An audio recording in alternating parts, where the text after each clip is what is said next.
their models don't fit shale. Tom Blassingame has some really good comments about that. If anybody would know, it's him. Now, positive hits, however, are seen in the more condensed areas of some of these shales. But in those condensed areas, you've got a higher concentration of natural fractures. You've sometimes got a higher thickness of shale. You've got a lot more oil and a lot more gas in there. So any hit in there could be positive and could make a big difference. But how big is the core area of any shale? I'll take the Barnett, for example. It covered 22 counties, but was only productive in about 6 or 7 counties. And the core was parts of 3 counties. So the core often isn't a great big place. So we have to look at that. Let's take a peek, though, at how close the fractures can be. And in this particular one, you'll see that the induced minimum horizontal stress right here is increasing very rapidly as the fracture spacing gets closer and closer. What's going on? It's that stress effect that's inside that shale. And if I'm looking at this and I have a frac hit and somebody says, okay, how do we fix this? In this particular case, it's pretty difficult to fix it.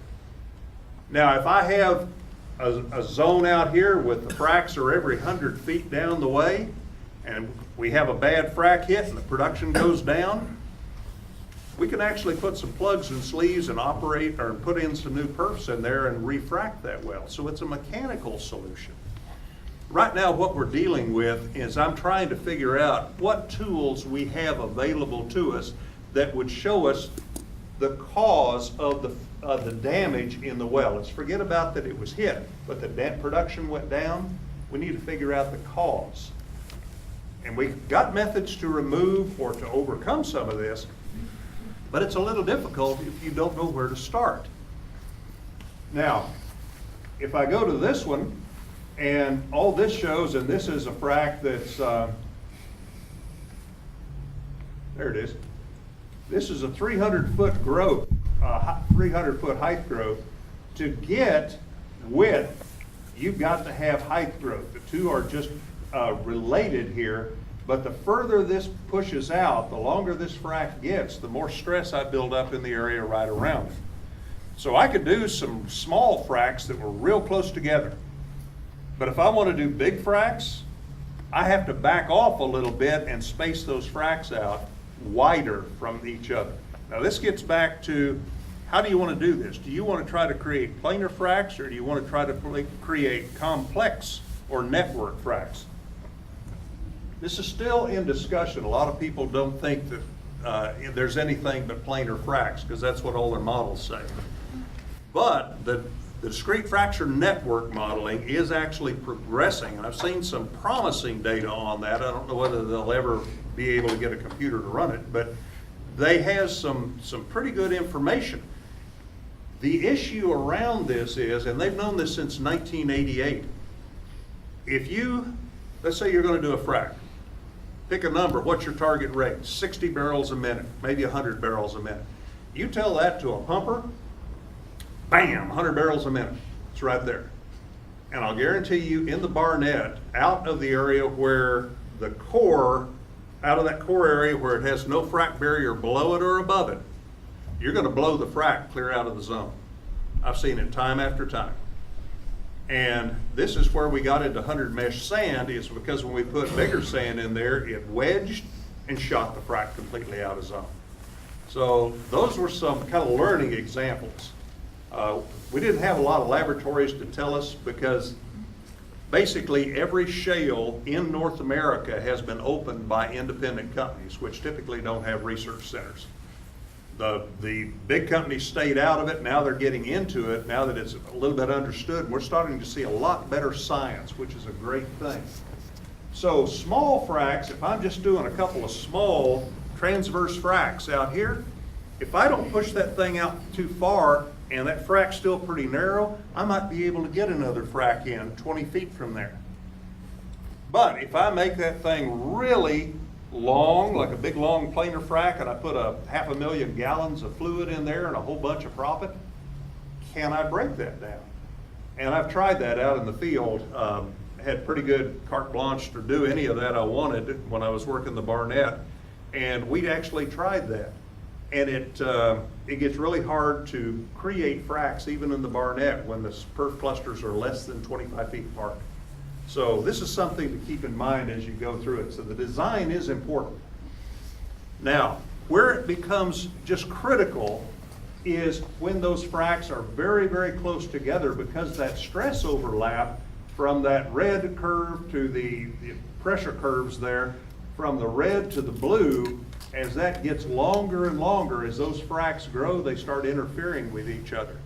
And up in the Horn River, I've actually seen where two fracs started out, looked like they were about 40, 50 feet apart on the microseismic, and they went out so far and all of a sudden it just stopped and you got a pressure rise because they screened out.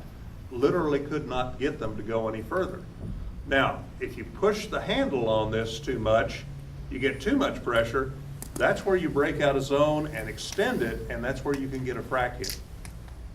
Step your rate up slowly and you get less frac hits because you get less planar fracturing. The frac stays in zone and you can actually get a good response in areas where you don't have a lower frac barrier. So what am I talking about? If I'm going to 50 barrels a minute, for example, 5 barrel a minute, hold it for about a minute to 2 minutes, watch the pressure come up and then drop back down. As soon as it levels, hit it with another 5 barrel a minute. And you'll generally walk that thing up. Every once in a while it'll drop down as it breaks open another perforation cluster. And there's some real good information that you can see on the pressure log as this thing is being pumped. The problem is we don't get out in the field and into the frac van nearly enough, because that's where you learn a lot. I mean, there's a lot that those old pumpers can tell you on a frac van about what they saw on this one and what they saw on that one. And by the way, if you have a secret design, it's going to be pumped once and the whole field is going to know about it. I walked into the first frac van, first time I designed a shale frac. This is in the Barnett Shale. I walked in there, took some tacos into the pump crew, and there were guys that were pumping, and I said, well, here's my design. And you got to forgive me here because this is my first effort at this. And the guy says, oh, here's what EOG is doing. Here's what Devin is doing. Just laid them out. There are no secrets in the oil patch, not for very long. So keep your ears open because you can actually learn a huge amount from that. I've actually learned more about shale fracturing from a salesman from Pro Techniques than I have out of any book. So there's a lot of information. Now, what's the effect of this pressure coming together? You've got a lot of close fractures. If pressure's up, this is a drawn response, but it has some backing too. This is the toe of the well right here, this first one. You can see the green line is actually the well bore. This is a schematic of what happened, but I'll show you where it came from in a second. The first frac, yeah, it was fine. Well, there wasn't any stress around it, but we're building some in situ stresses in that rock as we're fracturing. We're parting that rock, you're compressing it on each side. The next one kind of shifted up and that pretty soon down here in this area, it's shifting those fracs completely out of zone. All right, are we worried just about height? That's all that one particular one shows. But if you're pushing them together that much and it can't push out, it's going to grow outward. And your chances of a frac hit just suddenly increased. And that's going to put a lot of fluid in a well because it'll be a very small frac and it'll be pushing a huge amount of fluid towards the other well. So watch getting them too closely. This is not only the well spacing, but the frac spacing makes a difference. And this is what the microseismic looked like. Here's actually a blow up of it here. That first one down at, oops, sorry. Okay, hang on. This first one over here on the left, that's pretty well staying in zone. but the next one is pushed up, the next one is pushed up, and then all of a sudden it drops back down into the zone and it starts that push up again and back in. Do you wonder why 50% of your frac stages don't produce much? Maybe they're not in zone. But when you do this, that frac that's pushed out of zone is going somewhere. And if I've got a barrier or it will grow laterally, you increase your incidence of a frac hit. Now we've got to figure out what was the cause of the damage within that frac hit. So this is just some of the areas. I can't give you a finished product right now, still working on it, but if we can get together and share some information, and a lot of this information has been shared by other companies. I've worked for, during the shale revolution, I worked for just 2 companies that operate in probably 3 basins. But at the same time, after working 28 years for Amoco, I know a lot of the Amoco mafia is still out there, and I get to watch a whole lot of fracs. And I've seen a lot of what's happening here. So my curiosity gets up when I see something like this. Now, here's an approach. A SIMOPS model, subsurface SIMOPS, what's happening downhole. Take a map of the field. Start looking at, draw your wells on there and start figuring out where are your frac hits. Not just into the well, but if you have fiber optic or other means of measurement, even tracers would help. Tell me where in the well that's coming from. Record that. After a while, you're going to get a little bit better picture of how these wells, how those fractures are running. And you're also going to find out one other thing when you do this, and this is directly related back to the frac hits. Wells have shales have regional fractures through them. And if that regional fracture is through this area, the first wells that are going to be drilled in there are going to have huge rates and great recovery. And everybody wants to be right around them, and they drill wells and they can't get 20% of what those first wells flow. And we've seen this in the Bakken, we've seen it in the Barnett, because there are regional fractures in both of those fields. So watch what you're doing there. The point being, yeah, you might have some damage, but is it even removable? Is another well starting to siphon off what you have? Maybe you need a water shutoff treatment rather than anything else. You don't know. So we've got to actually make some of this make sense. But here are the areas here. The well path orientation, your primary and secondary fracture growth directions. If you're in the Barnett Shale and you start fracturing, that first fracture is going to go out on a northeast-south, it's a north-northeast, south-southwest line. But you pump about 1/3 of the way in and the pressure is going to start rising on you. You actually want to see the net pressure rise during the job. That means it's staying in zone in most cases for shales. You're going to see a secondary breakdown, and you get into that from a primary direction to a secondary direction is usually in the Barnett about 90 degrees to each other. And I've seen this dozens and dozens of times and using microseismic a lot of times to be able to see it.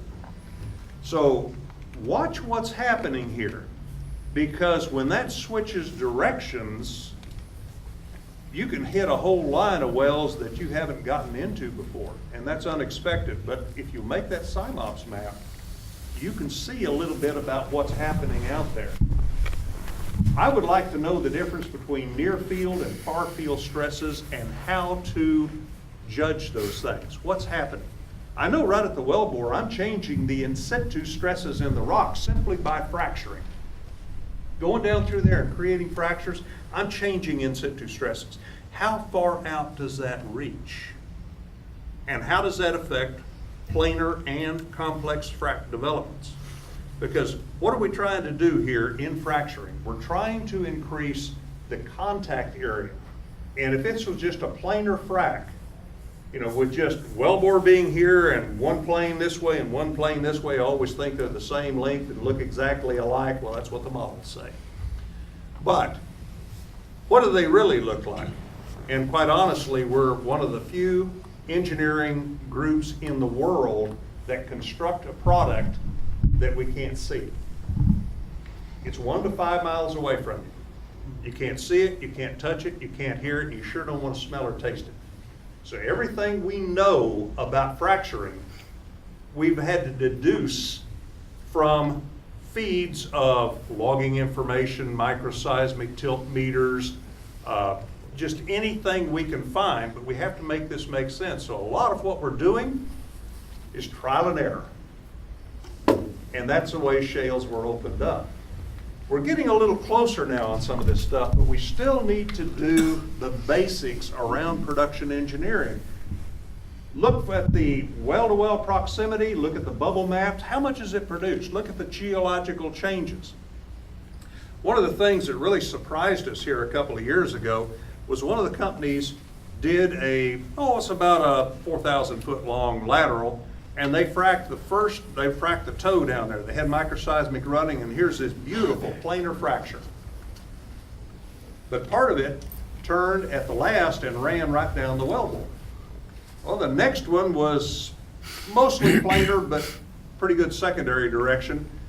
And they kept moving this down, and by the time they pumped the 4th stage, you could just draw a big circle around all the points of microseismic that showed up there. And they went back and they looked at it using some good seismic determinations, and they found that the area out at the toe was highly stressed, unidirectional, just a single frac, until it overcame and could start a secondary. But over here down at the heel, it was just a free-for-all. That fluid went everywhere. Didn't go very far, but it went everywhere. Now, where's the danger of a frac hit? It's from the toe of this well, because that planar frac is going to reach out further. Tie that back into a little bit of information on stress. Look at stress logs, look at some stress calculations, and you may be able to predict where the next well is likely to have a frac hit. So this would be extremely valuable information, particularly if you had a super good well and you were kind of nervous about drilling another well next to it. This is a predictive method, and it's not finished, it's not polished. But we have to figure out the path of the frac, why it goes that way, and we have to figure out the damage type that we're doing. Are we washing proppant out? Are we creating water blocks? Are we creating stresses that shut these little micro cracks down? I mentioned a planar frac, and one, say, 650 feet half length, 95 foot tall, has about 250,000 square foot of contact area with both sides of the fracture on each side. But when you get into complex fracturing, it's possible to have 10 million to 100 million square feet of contact area. The only problem of which is it's not going to stay open. So you're going to be a little bit limited here on what you can do. So look at your cluster locations, look at your natural fracture density, all of these things. You're going to actually have to go talk to the geologists. How many of you are geologists? Any? Oh, we got one over here. I can pick on him. The rock lickers. Yeah, I got another one up there. Okay. When I was at Amoco, I was speaking to a group of about this size. And when we come in the door, the plaque on the door said occupancy limit 60 people. And somebody put a sign underneath it, or 85 geologists. I said basically the difference between an engineer and a geologist is if you give an engineer 2 points, they'll draw a straight line between them. That's what we do. You give a geologist 2 points, they'll draw a family of curves with faults and contour lines.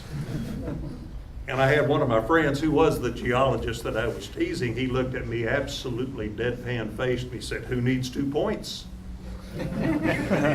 Never trusted one since. But you got to talk to the geologists because they will have another point of view here, and you can actually look to see what's going on in that formation that's changing. Shales are not the same aerially, and they're not the same vertically. Huge amounts of difference. And so this is a tough problem to try to figure out. All right, this is from that SPE paper 180200. And what they've done, they've looked at 3,100 wells, looking to see what's going on. And they found that they could get a short-term negative hit, and up in here, and this is the child well in green, and they fractured it, and it actually decreased the child well production for a while, and then it came back. And I'm wondering here, the way that came back was pretty steep. And I'm thinking, you know, that could be in situ stresses, or maybe I take some fluids that are coming out of there and see what's changing. It wasn't all a gas and then it went to a liquid and now it's back to a gas, because gas flows easier. What was being produced during that time? Because that is another hint of what's going on. And this is a short-term negative, but they came back. Now, if I go further, I look at a short-term positive. It jumps up, comes down, and drops. All right, that's more likely to be flush production out of a set of fractures that's closing. While I had the pressure in there, it was going great, and all of a sudden, that drops off or that comes back, but those fractures got emptied, and then you're back into a reservoir dependency on refilling that area. It's going to go a lot slower. Your production rate's going to go down. Some negative impacts, and on this particular one, when I see something like this, I mean, they put a frac on there and it just went down like a rock. Both of them did.